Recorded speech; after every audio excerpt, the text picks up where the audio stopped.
तो आइए अब हम लोग linear equation in two variable पे कुछ क्वेश्चंस करते हैं। ठीक है, हमारा इंट्रोडक्शन पार्ट खत्म हो गया है जिसमें कि हमने देखा कि linear equation in two variable होता क्या है एक्चुअली। उसके बाद हमने उसका सॉल्यूशन निकालने का तरीका देखा। दो मेथड्स होते हैं, एक होता है ग्राफिकल और दूसरा होता है आपका अलजेब्रिक मेथड। तो अलजेब्रिक हम लोग बाद में देखेंगे, अभी हम लोग ग्राफिकल देख रहे हैं। तो ग्राफिकल में हमने तीन मेथड्स देखा था, जिसमें कि तीन मेथड्स में पहला पैरेलल लाइंस थे, उसमें कोई भी सॉल्यूशन नहीं होता था क्योंकि वो पैरेलल थे, एक दूसरे को कहीं कट नहीं करते थे। दूसरा होता था इंटरसेक्टिंग लाइंस। इंटरसेक्टिंग लाइंस मतलब वो एक दूसरे को एक पॉइंट पे कहीं ना कहीं कट करते थे, तो उसका एक सॉल्यूशन होता था। और तीसरा होता था कोइंसिडेंट लाइंस। ठीक है, तो कोइंसिडेंट लाइंस में क्या होता था, उसके बहुत सारे सॉल्यूशंस होते थे। तो उसी के बेस पे हम लोग अब कुछ क्वेश्चंस करते हैं तो आपको ज़्यादा क्लियर होगी। तो आइए हम ये क्वेश्चंस करते हैं। टाइप 1 क्वेश्चन हमारा ये, ठीक है।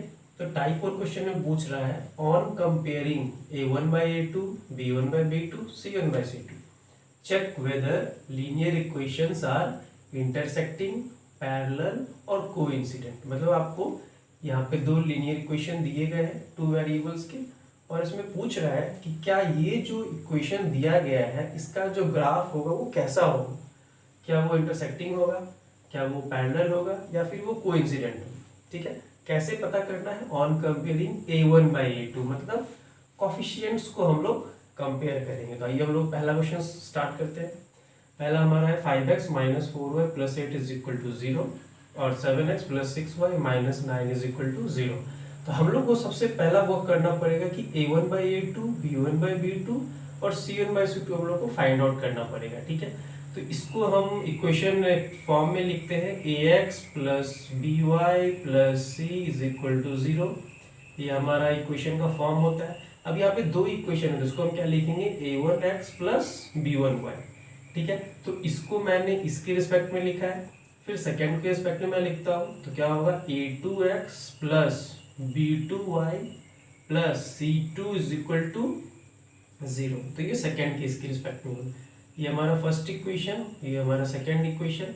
तो मैंने ये बस जनरल लिखा है आपके समझने के लिए। ठीक है, तो अब हम यहाँ से कंपेयर करते हैं। a1 का वैल्यू कितना है, a1 का वैल्यू है यहाँ से 5, तो हम लोग लिख सकते हैं a1 is equal to 5। ठीक है, उसके बाद b1 कितना है, तो b1 हम यहाँ से देख सकते हैं -4, तो b1 is -4। c1 कितना है, c1 is 8। ठीक है, सिमिलरली अब हम a2 निकालते हैं। a2 हम सेकेंड इक्वेशन से निकाल पाएंगे और सेकेंड इक्वेशन को कंपेयर करेंगे। तो a2 हमारा कितना है यहाँ पे 7। ठीक है, b2 कितना है, b2 इज +6 मतलब 6 एंड c2 इज -9। यहाँ से हम लोग c2 निकालें। ओके, अब हमें कंपेयर करना है ये। ठीक है, तो आइए हम लोग कंपेयर करते हैं। Now a1 by a2 is equal to b1 by b2। ठीक है, अब इसी को पहले चेक करते हैं। a1 by a2 कितना है 5 by a2 कितना है 7 इज इक्वल टू b1 कितना है -4 by 6। क्या ये दोनों इक्वल है, नहीं, ये दोनों इक्वल नहीं है। तो इसका मतलब ये हुआ कि यहाँ पे a1 by a2 is not equal to b1 by b2। तो जब ऐसा केस होता था तो क्या होता था, इस केस में होता था हमारे पास इंटरसेक्टिंग लाइंस। इंटरसेक्टिंग लाइंस, और इस केस में केवल वन सॉल्यूशन होता था, ओनली वन सॉल्यूशन। ठीक है, इंटरसेक्टिंग कैसे पता चला, इससे पता चला हमें। मेन ये देखना है कि a1 by a2 से वो b1 by b2 इक्वल नहीं है। तो ऐसा केस होता था तो हम लोग इंटरसेक्टिंग लाइंस बोलते थे।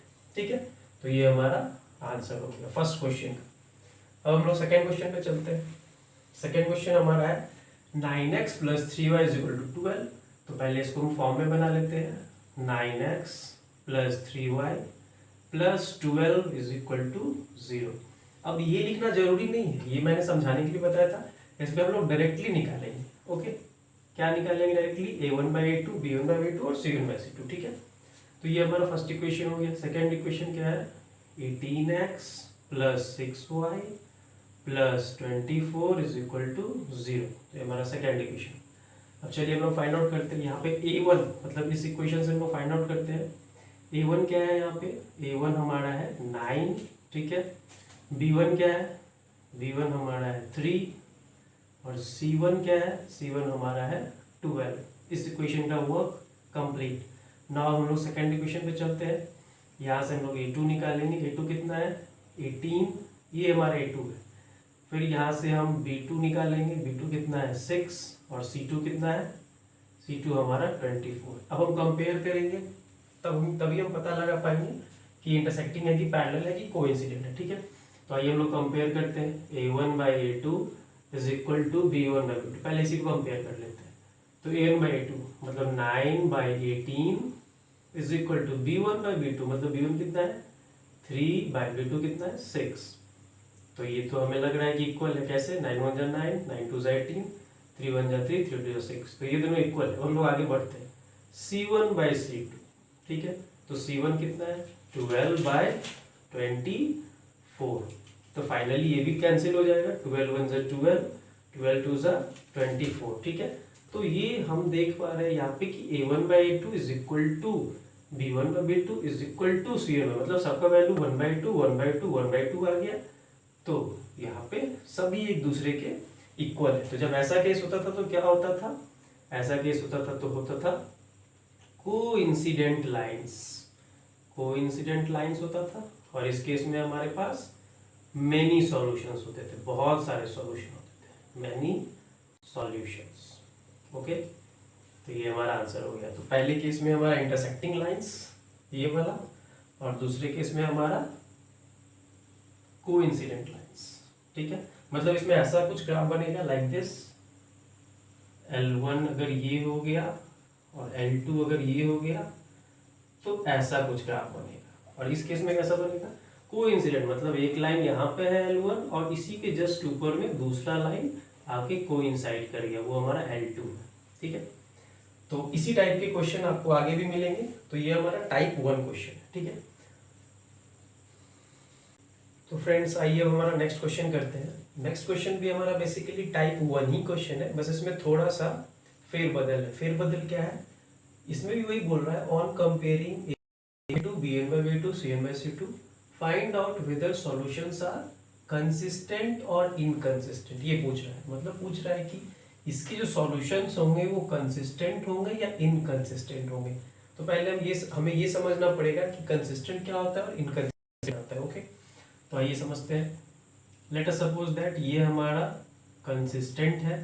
ठीक है, सॉल्यूशन जो है वो कंसिस्टेंट है और ये इनकंसिस्टेंट है। ठीक है, इनकंसिस्टेंट। ठीक है, तो कंसिस्टेंट किसे कहते हैं, वैसा कोई भी linear equation in two variable जिसका कम से कम एक सॉल्यूशन है। ठीक है, कम से कम अगर एक सॉल्यूशन है तो वो कंसिस्टेंट के कैटेगरी में आएगा। एक से ज्यादा होगा वो भी कंसिस्टेंट के कैटेगरी में ही आएगा, लेकिन एक से कम नहीं होना चाहिए। तो कंसिस्टेंट उसके बोलेंगे जिसके मिनिमम वन सॉल्यूशन होगा। वन से ज्यादा हो सकता है नो प्रॉब्लम, लेकिन मिनिमम वन सॉल्यूशन होना चाहिए। वन सॉल्यूशन और greater than one solution, greater than one solution वो किस में आ जाएगा, कंसिस्टेंट की कैटेगरी। ठीक है, इनकंसिस्टेंट किस में आएगा, जिसका कोई भी सॉल्यूशन नहीं हो, नो एनी सॉल्यूशन, जिस इक्वेशन का कोई भी सॉल्यूशन नहीं है उसको हम बोलेंगे इनकंसिस्टेंट। ओके, तो हमने 3 टाइप्स पढ़ा है। पहला पढ़ा है पैरेलल। पैरेलल में क्या कोई सॉल्यूशन होता था, नहीं होता था, तो पैरेलल जो होगा वो इनकंसिस्टेंट की कैटेगरी में आ जाएगा, पैरेलल लाइंस।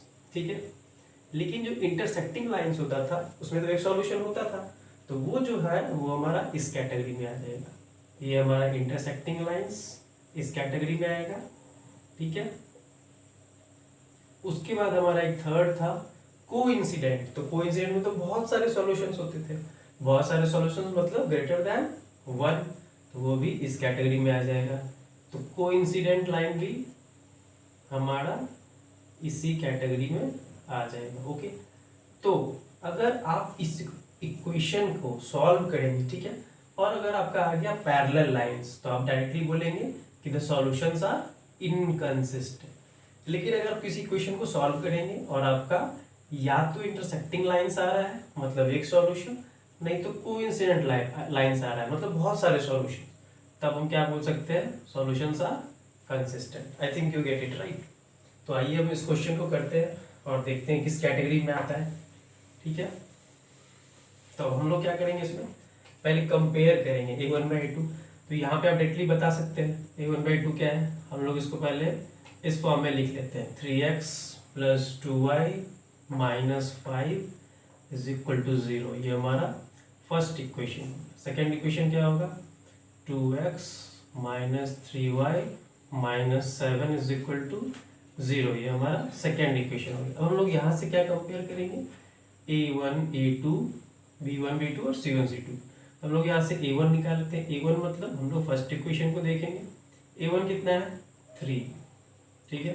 फिर b1 कितना है, b1 हमारा 2 है, और c1 कितना है, c1 हमारा -5। ओके, अब हम लोग a2 निकालते हैं। a2 निकालने के लिए हम लोग सेकेंड इक्वेशन को देखेंगे, ठीक है। तो a2 = 2 हो गया, ठीक है। b2 = कितना होगा, -3, और c2 = कितना होगा, -7। अब हम लोग कंपेयर पे चलते हैं।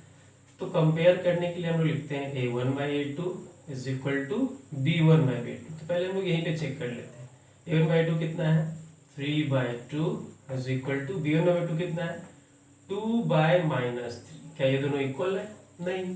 तो ये अगर इक्वल नहीं है तो यहीं पे हो जाएगा a1/2 is not equal to b1/b2। और ये किसका कंडीशन होता था, ये कंडीशन होता था इंटरसेक्टिंग लाइंस का, ठीक है। तो ये कंडीशन होगा इंटरसेक्टिंग लाइंस का। और आपको पता है इंटरसेक्टिंग लाइंस में कितने सॉल्यूशंस होते हैं, केवल एक सॉल्यूशन, तो 1 सॉल्यूशन होगा। और अभी मैंने आपको बताया कि जिसका कम से कम एक सॉल्यूशन होगा वो किस कैटेगरी में आएगा, कंसिस्टेंट की कैटेगरी में आएगा। तो इसका आंसर क्या हो जाएगा, the solution of this equations are consistent. Okay, तो ये हमारा फर्स्ट क्वेश्चन था। आइए हम लोग इसी तरह सेकेंड क्वेश्चन को भी करते हैं। तो यहाँ से हम ऐसे फाइंड आउट कर सकते हैं डायरेक्टली, ये हमारा एक किसके लिए पार्टीशन हो गया। तो यहाँ पे हम इसको ऐसे लिख सकते हैं, 2x - 3y - 8 = 0। This is our first equation. Second equation क्या हो जाएगा, 4x - 6y - 9 = 0। This is our second equation. अब हम लोग यहाँ से फिर क्या फाइंड आउट करेंगे, a1 b1 c1। तो a1 के लिए हम कहाँ जाएंगे, फर्स्ट इक्वेशन में x का कोफिशिएंट हमें पता है कि a1 होता है, तो 2 हो जाएगा। y का कोफिशिएंट जो ये है वो b1 हो जाएगा, मतलब -3, और c1 क्या हो जाएगा, -8। इसी तरह हम लोग a2 निकालेंगे, b2 निकालेंगे और c2 निकालेंगे। तो a2 कितना हो जाएगा, a2 निकालने के लिए सेकेंड इक्वेशन में जाएंगे। तो x का कोफिशिएंट जो है वो हमारा a2 होता है, तो ये 4 हो जाएगा। y का कोफिशिएंट b2 होता है तो -6 हो जाएगा, और c2 हमारा -9 है। नाउ हम लोग कंपेयर करेंगे। After comparing a1/a2 = b1/b2। पहले हम इसी को कंपेयर करके देखते हैं। a1/a2 कितना है, a1 हमारा है 2, a2 कितना है 4, 2/4 = b1 कितना है -3, और b2 कितना है -6। माइनस माइनस कैंसिल, 3 1 जा 3, 3 2 जा 6, यहाँ भी 2 1 जा 2, 2 2 जा 4, मतलब ये दोनों इक्वल है। फिर हम लोग आगे बढ़ते हैं, ठीक है। c1/c2 पे चेक करते हैं। c1/c2 = c1 कितना है -8, c2 कितना है -9। माइनस माइनस तो कैंसिल हो गया, लेकिन 8/9 कैंसिल नहीं होगा। तो यहाँ पे क्या कंडीशन आएगा, a1/a2 = b1/b2 but not equal to c1/c2, ठीक है। तो इस केस में हमारा क्या होगा, इस केस में हमारा होगा 3 केस होता था। पहला भी हमारा इंटरसेक्टिंग हो गया। कोइंसिडेंट कब होता था, जब तीनों इक्वल होता था। तो यहाँ पे क्या हो जाएगा आपका, बेसिकली थर्ड टाइप्स का हो जाएगा। और थर्ड टाइप हमारा क्या था, पैरेलल लाइंस। पैरेलल लाइंस, ठीक है। तो पैरेलल लाइंस यहाँ पे आ गया। तो पैरेलल लाइन क्या क्या एक दूसरे को कहीं कट करता है, नहीं करता है। तो क्या उसका कोई सॉल्यूशन होगा, नहीं होगा। जब सॉल्यूशन नहीं होगा तभी मैंने आपको क्या बताया, जिसका सॉल्यूशन नहीं होता है वो इनकंसिस्टेंट की कैटेगरी में चला जाता है। तो इसका आंसर हो जाएगा इनकंसिस्टेंट सॉल्यूशन, ठीक है। तो ये हमारा आंसर हो गया। तो ये हमारा फर्स्ट क्वेश्चन था, ये हमारा सेकंड क्वेश्चन था। पहला हमारा कॉन्सिस्टेंट आ रहा है, दूसरा इनकंसिस्टेंट है। तो आपको इसी तरह से कंपेयर करके इसको बनाना है, ठीक है। तो टाइप 1 हमारा खत्म। अब हम टाइप 2 पे चलेंगे।